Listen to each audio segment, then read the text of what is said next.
Selamat pagi dan salam sejahtera bagi kita semua. Hari ini kita masuk pada pertemuan yang ke-9. Kita belajar tentang siklus pendapatan. Jadi, pada siklus pendapatan terdapat 4 aktivitas utama. Yang pertama adalah pemasukan order penjualan, kemudian pengiriman, selanjutnya penagihan, dan penerimaan kas.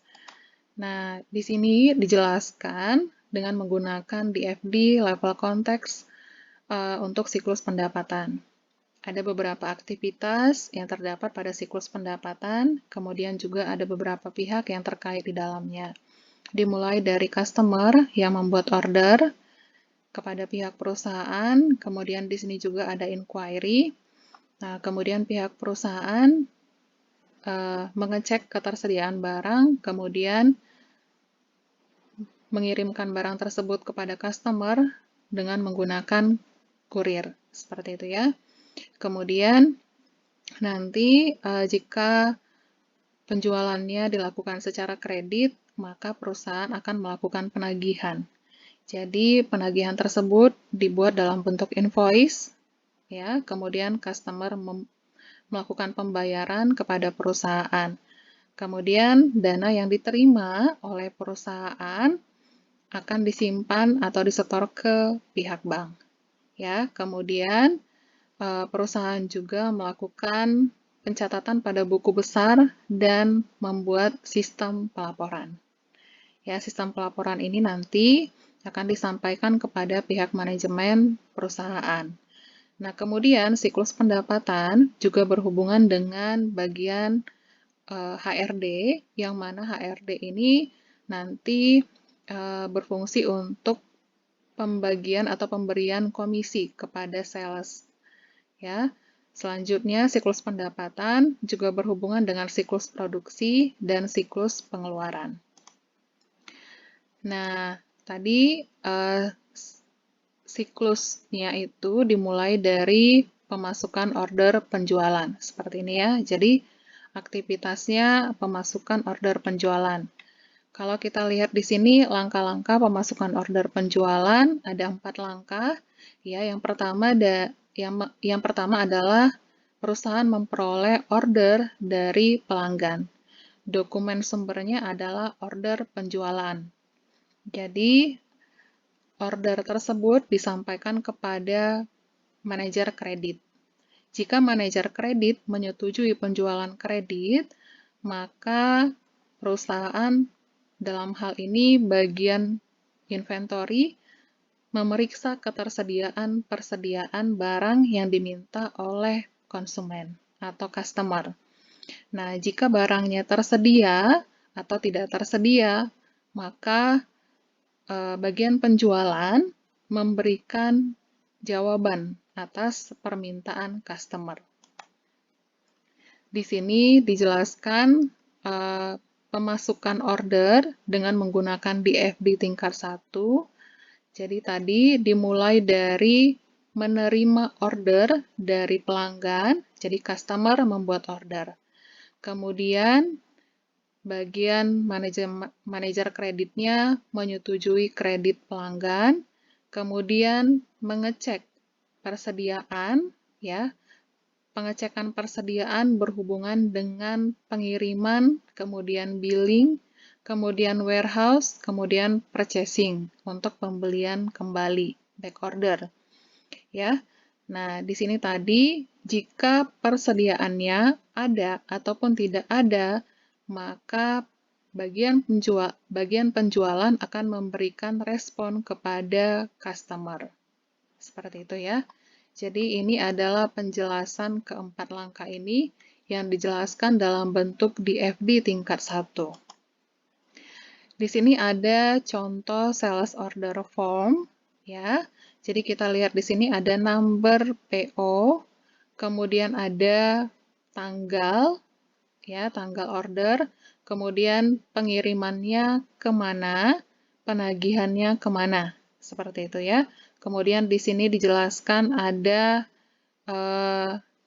identitas dari customer, kemudian barang yang dibeli oleh customer itu apa saja dan kemudian jumlahnya berapa. Nah, selanjutnya setelah dari proses penerimaan order, masuk ke proses pengiriman. Jadi perusahaan mengambil dan mengemas order customer. Dokumen sumber dalam pengemasan tersebut adalah picking ticket. Kemudian, order tersebut atau barangnya dikirimkan kepada konsumen. Sumbernya adalah packing slip dan bill of lading.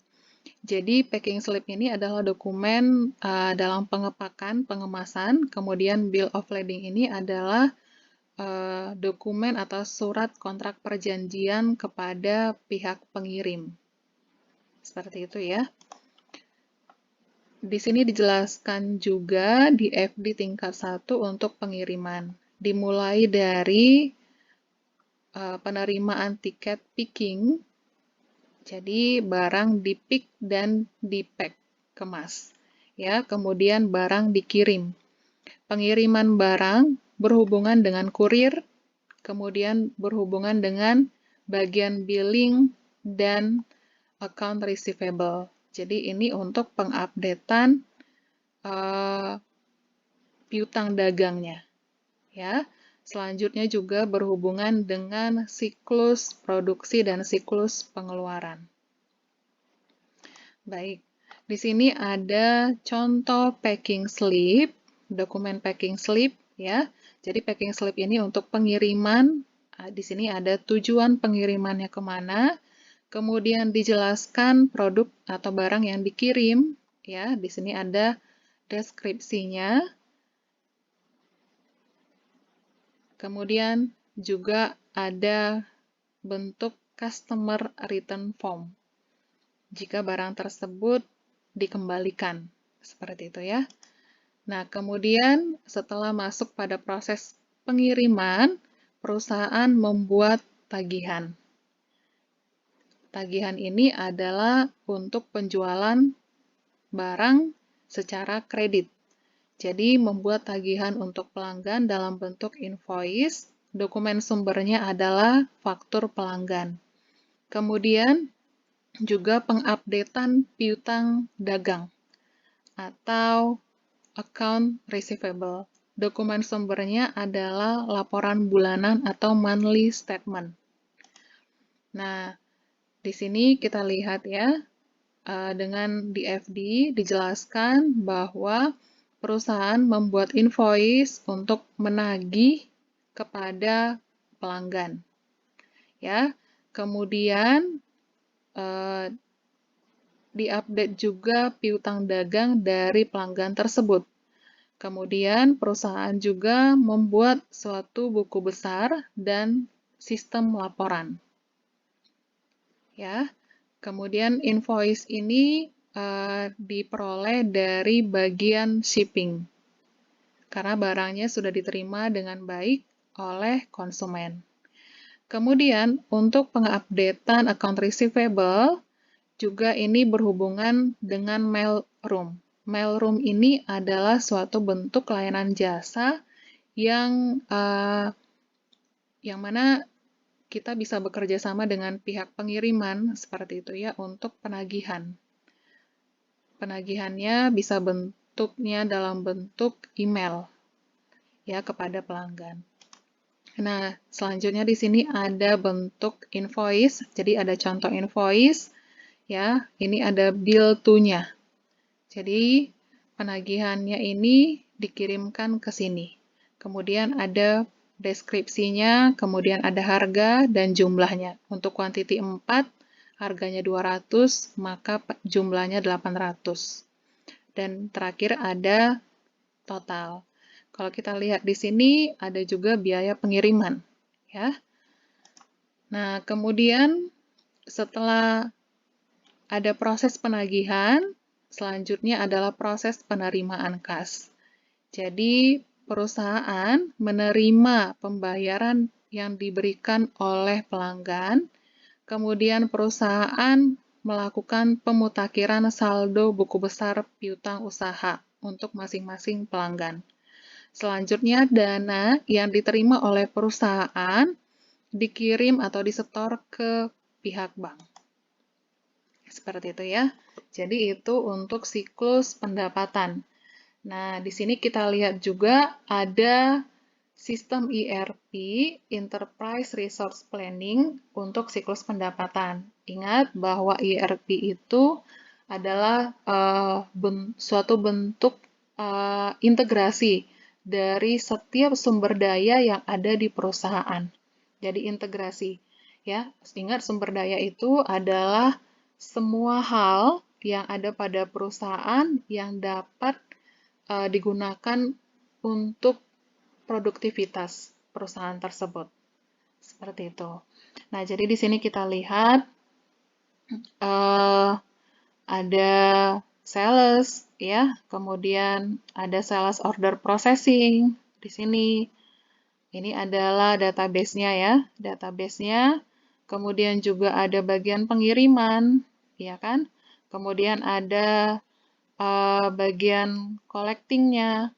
Kemudian di sini ada bagian inquiries dan report. Kemudian ada pembuatan billing dan pengupdatean piutang dagang. Baik, demikian penjelasan untuk siklus pendapatan. Semoga dapat dipahami dan jika ada pertanyaan nanti dapat disampaikan ke grup kita untuk didiskusikan bersama. Terima kasih, selamat pagi.